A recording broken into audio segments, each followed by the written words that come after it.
Hello, everybody. I'm in the the road track as usual. It's a nice day out. You can see out there or not the screen. Yeah, there we go. The screen's letting you see. But I'm in the process of making my meatballs. It's two and a third pounds of hamburger meat I just got, and I put all of this in it. Um, Creole seasoning. That's some hot stuff. It makes me gag every time I even smell it, but I love it in my food. Um, this seasoning here, turmeric, salt, and pepper, some cayenne pepper, garlic, and what I just learned, and we're gonna do it today. And I can already, I tasted the sauce before I mixed it with the meatballs. It's gonna be primo, um, grape jelly or whatever flavored jelly you want personally. But yeah, um, it kicked butt. But right now I'm on a tether here because my phone's almost dead. But I've got my potatoes slow cooking. I'll make some mashed potatoes there. You saw what was in the other jars here. Um, I made these three. This is summer squash and maybe three quarters summer squash and 1/4 potatoes in it. And I did a lot of the same ingredients in it. This stuff's coming out fabulous. I mean, for me, I haven't fed it to anybody. I'm cooking in my trailer, which is 3 feet off from my closet. You know what I mean? So I mean, people probably get disgusted at that. So I'm cooking for myself. If this turns out to be something pretty decent, my sister's having a party coming up pretty soon.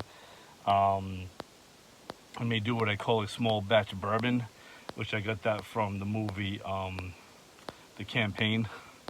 Just to comment, I don't drink, but I just like to comment small batch bourbon. I'll make a small batch of this stuff, let my sister try them. She likes them. I'll make a whole bunch for the party, maybe something like that. But I got time on my hands, and I started cooking.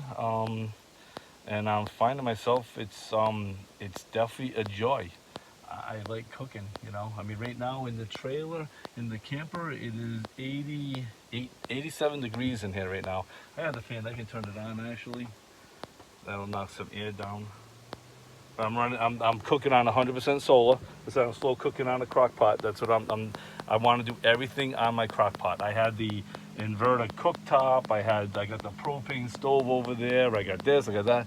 I want one item. Obviously I'll have to use propane for heat in the winter. So I will collect. I'll collect a couple of tanks, which I forgot to get one for my brother. He's got an expired tank that I can trade in towards a new a refill or whatever. But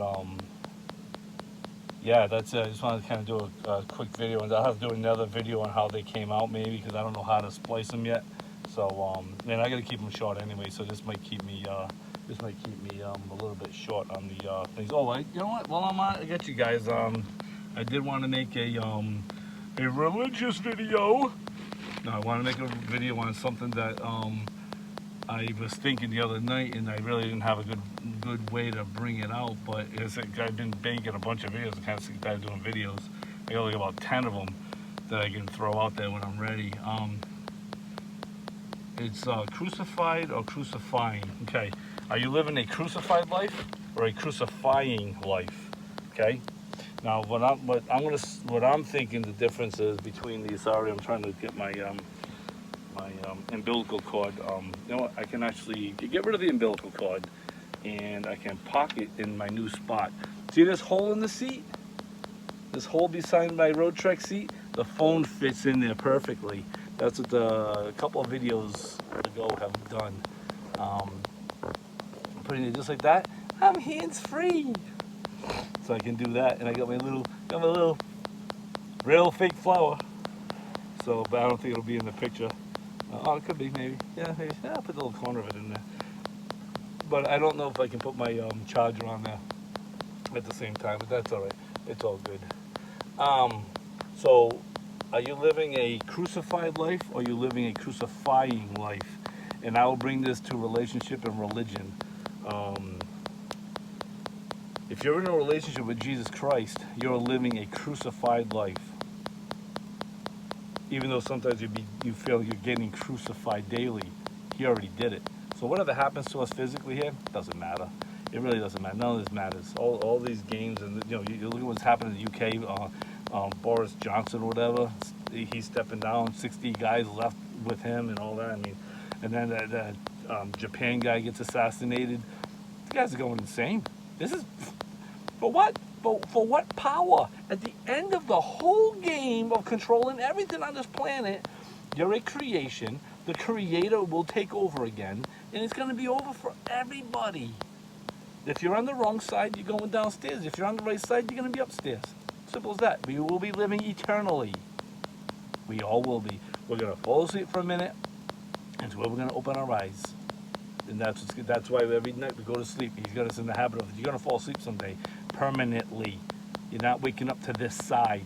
You're going to be waking up to choice A or choice B. And it's not choice A or choice 1 to be politically correct, or 1 and 2. It's choice A or choice B. B, you lose. A, you win. Everything. Okay? Simple as that. And no matter what, if you think about it, you're going through bull crap on this side of the planet. It's just baloney on top of baloney, That opening right there that you're seeing right there where that color blanket is, and there's the blanket, there's my late pictures of me and my late wife, our wedding pictures, and I see I gotta cut my fingernails. Look at that. I cut these last week. I cut these nails last week. What the heck is going on? My hair don't grow, but my fingernails grow like crazy. I don't get it. But anyways, crucified life or a crucifying life. A crucifying life is my rendition of it. This is my own thoughts, and I believe the Bible will prove this out. You are literally you're trying to conquer the 10 Commandments. You're trying to be that perfect person. You got to get perfect before you can accept. Well, you'll never accept, and you'll never be perfect. I've accepted, but I have yet to find perfection. I am so not perfect, it's ridiculous. I laugh at people that think, oh, you got such a perfect life. I do? Look behind me. That's a perfect life. That's my bed. I didn't make my bed this morning. I just got up, I started cooking. And I'm on total solar. I got my 700 watts brewing up there. I don't think they're doing a lot. I'm in the shade, so I'm getting probably, max I'm getting is about 400. But if I use the old style battery thing in here, I got 3 lights on the road truck. 4 lights, I'm doing really well. 3 lights, it needs to catch up to me. But I have yet to put this thing in full sun to get a full day's battery charge. But they're in good shape. I'm running 13.1 on that. I bought these. I gotta pull the phone out of here. I hope I don't drop you guys in the front seat. Sorry if this gets messy. But you're gonna see behind my. No, I'll go over here. I got this one here, right? This is the old road trek one. I still hooked up that whole system, right? So again, what I did with that is I hooked up the batteries, which are underneath the seat. That's where the house battery was, the factory one. I just connected all those batteries to the thing, and underneath in the back here is still the factory road trek AC DC system. I just don't turn on the breakers. I use the 12-volt side. I don't touch the breakers of any kind. I have a 30 amp fuse down there, which would be a real pain to Tukis to go get if it ever pops. And I got fuses up in here like they all said. So right now this thing is in bulk. So we're doing good. But this thing right here, see how it says 13.3. So we're doing.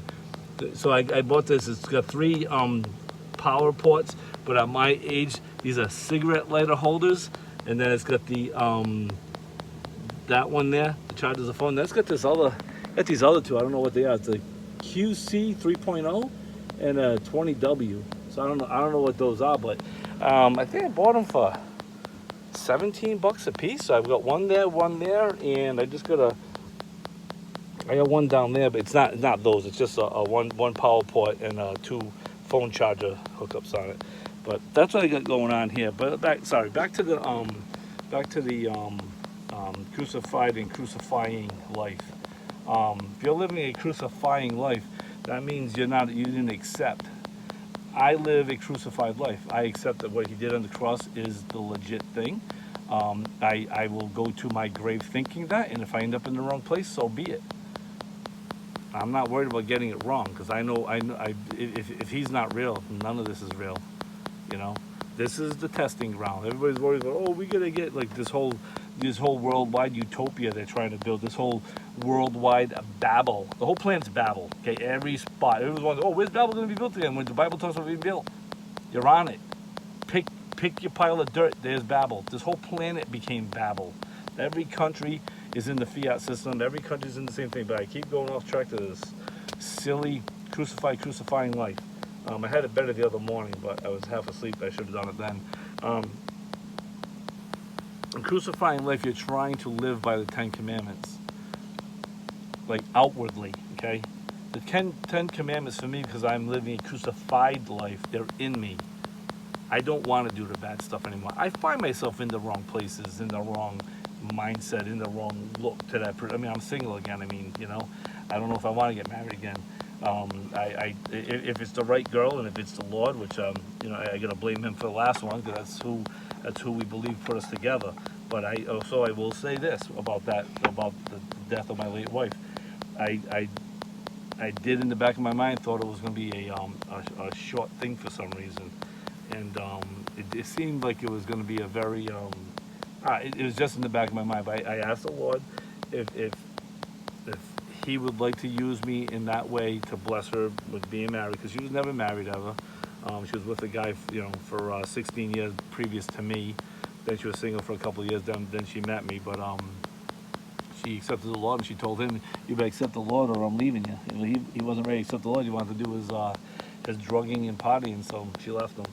And so she came from I guess a rough background. I didn't really know.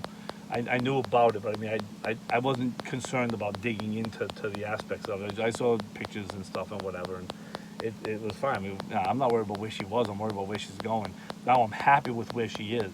I'm very ecstatic. I'm bummed that she's not here, that we had a couple of differences going on that we were never able to rectify. But, you know, the Lord knew the time was short, and that's what I mean. Be very well aware of your surroundings and your mood swings and your attitude towards your spouse.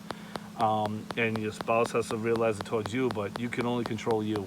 You know, talking to my sister this morning about, you know, how do I continue to be me in a relationship without smothering her or her smothering me? Like, I gotta stop being me because she doesn't like my late wife. She said I talked a lot. I don't know where she gets it from. I don't know. But she said I talked a lot, and I do. I'm a jabberjaws, you know. And but I'm like what do we I mean, I can't stop talking. I mean, I can curtail, but I mean, now I'm stopping me being me, you know. And you know, of course, you would apologize and realize whatever. This, you know, it was not even an apology thing that was needed. It was just kind of us trying to understand each other. I do have paper right here. I'm gonna use this toilet paper got the poop kicked out of it. Sorry for the pun intended there, but I gotta soak up some of that Hamburg meat, blood, whatever you want to call it. Oh, I got a piece on the floor. Oh boy! No, I can't put that in the stew anymore. But yeah. So it's rough. But you know, it's how do you? I mean, I'll be honest. I snuck on a dating site, you know, and I found one that would just let me kind of put in the minimal information, just so you just start seeing who's out there. I'm fascinated at what people say. Like, I'll watch a YouTube video, right? And while they're talking or whatever, I'm reading the notes. And when they get into the bicker back and forth, a couple of people in the notes that are talking to themselves, I don't go into that. But pertaining to the conversation at hand, I like to hear what other people are thinking and doing and saying. You know what I mean? What's coming up in their mind. You know, it's pretty fascinating. So I guess I'm a watcher of people or something. I don't know what they call that. I'm just fascinated with what other people think. You know, it's just pretty impressive. But you know, this is why I am. Back to the crucified life compared to the crucifying life. When I was, and please, anybody that's of this religion, don't take it personal, because it's in every denomination, okay? But when I was a Catholic, just going to church because I had to. My mom and dad made me go to church. My mother was was one of those Catholics that was like everybody's going to hell but me, and so we would go to church and all that. And I just went in to go in just to shut everybody up. I didn't believe in it, but I mean, they are go and sin no more. Well, we're human, but we can't go and sin no more. I remember going from we lived. Ah, boy, we lived 5 houses away from the church, okay? We had to cross 2 streets to get to our house. It was all side roads, but it was basically 5 houses away from the church. From the church door, shaking the priest's hand to go in peace and sin no more, to my house, I already got pissed off at 2 people. You know, what I mean? It's like, what the heck? That's so much for that church. That didn't do nothing, you know? But then I got into this church down in Louisiana, and I had accepted the Lord by then. I wanted to go visit the church that helped bring me around to it. It was just a time. It was just a church, that did it and all that. And I don't mean any harm towards them because they're just a bunch of people just trying to figure out like you and I are. But what happens to every single person that comes to the Lord? You become religious. Automatically, you are sent into. Wait, where's the camera? How's that doing that? Oh, there it is. Okay. Sorry.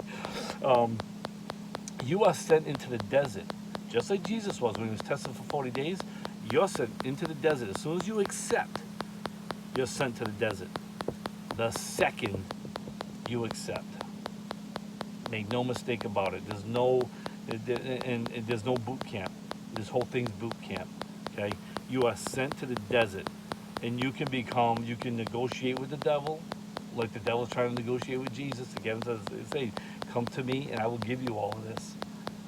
The devil ain't got nothing. He stole it all, and he's trying to give it to Jesus that has it all. I mean, for real. So, but we're different in that way, except for that we accept Jesus as the Lord and Savior. We are sent to the desert. He can test us unto death, literal dying. And you're gonna be prepared for that. That's the problem. Most people don't want to die, and let alone die to self. Nobody wants to die to self. And it's not an easy road. If you're having a good time walking with the Lord, probably not doing it right. I just got to be honest with you. I'm not having bad days. Trust me. I'm not lightning striking me and all that stuff. You know what I mean? I'm not trying to. Oh, because I can't get a house right now, I'm gonna move into a van. And, no. I'm actually having fun. I'm doing more cooking in this van because I got no bills to worry about. Which, speaking of which, I do have to call my police and deal with my registration on this because it goes with my. I got to do it in July. They said basically. I think it goes with the letters or whatever. So I'm in the M group. My bills are minimal now. Child support ended, and we get that all rectified this year. So, because the girls are working on their own. They're still living at their mother's. Well, one of them part time, but I won't get into that right now. The other one doesn't want to leave ever. She's one's brave, one's chicken, but they're funny. They're funny girls. Sorry if you guys ever see this video, but you probably won't because they've heard all this. But you got to live a crucified life. That's what I'm trying to get at. Live a crucified life. Give it all to Him because He did it all. There's nothing left for us to do. So I left the church. Oh, we're going to put money. Fine. That's great. But you're getting no credit for it. So, I mean? I will put my money in a place that if I see a homeless person on the side of the road, I'm going to pull over. I'm going to talk with them. If they're hungry, I will go get them food. I will bring it back to them. Unfortunately, it's going to have to be fast food, or unless there's something better locally that I can get them some meatloaf or something that could last a few days if it's just simply wrapped, But without putting too much thought into it, you can only do so much for anybody. You can barely help yourself. Don't worry about helping somebody else. Although we're asked to. I'm not saying don't. It's not what I'm saying, But don't think that's all you got to do and you'll be okay. You're already not okay. You're not okay. In anything you're doing, saved or unsaved, you're not okay. The only thing that makes you okay is you make Jesus Christ your Lord and Savior. That's it. There's nothing you can do for your situation. We blew it. Okay, we fell much further than we realized. and it's much later than we realize. And the signs of the times are here. I mean, look at what's going on in the world. The whole world. The whole world. It's not just a couple of countries here and there like 20 years ago. The whole world is flipping upside down. I mean, you have people prepping this, that, and the other thing. I'm eating. I tell you what, I can guarantee you this: the day that I cannot buy food, I will see my Lord and Savior within 7 days, because I will starve to death and die. I don't know. People get freaky about that, you know, and they'll start robbing, pillaging. But I know where I'm going. Why would I stay here any longer? Either the Lord's going to drop a cow right in front of my door, or a loaf of bread, or whatever, or He's taking me home. It's up to Him. You got to let Him do it. You know, just like I'm looking for a job. I'm trying to see where a job's going to come up. It's going to come up in the most obvious spots I haven't looked when it's time. You know, it's getting close. I'm kind of needing money. I need that. We got to pray that trailer moves, and I'll be okay for till spring. I can just kind of lay low for a few more months, you know. But you know, it's yeah, time's getting short. I mean, my time's getting short. I just found out that I have some kind of a I gotta watch my I got heart disease in the family, but I call it peanut butter leg. I can press on the muscle of my leg, and it stays. Not the muscle, but yeah, is it a muscle? It's like a buildup on the bone or something. It's like the muscles are fine, but I cramp up and all that. So it's a deficiency, but there's 3 letters. I know what it is. If anybody texts me, I do know what it is. You can text me if you have any more information. That's you know, whatever. Respond to me in any way you want. That's fine. I have no problem with that, because the information's power. You know, I mean, I believe that. Even though we ain't gonna do much with it, there's not much I can do other than eat a little better, get more exercise, which is what I got to do. Although I'm selling my bikes, just sold one yesterday, the one I kind of wanted, but I got my late wife's bike. It's a girly bike, but I don't care. Probably never get stolen because it's a girly bike. I used to wear these glasses. They were bedazzled on the side. They had bedazzles all around them for when I was in construction flipping houses, because the plumber came in. And he said, oh, he goes, nice glasses, good luck keeping them, you know. Like, what do you mean? He goes, every time I have a job, I lose my glasses. Somebody steals them.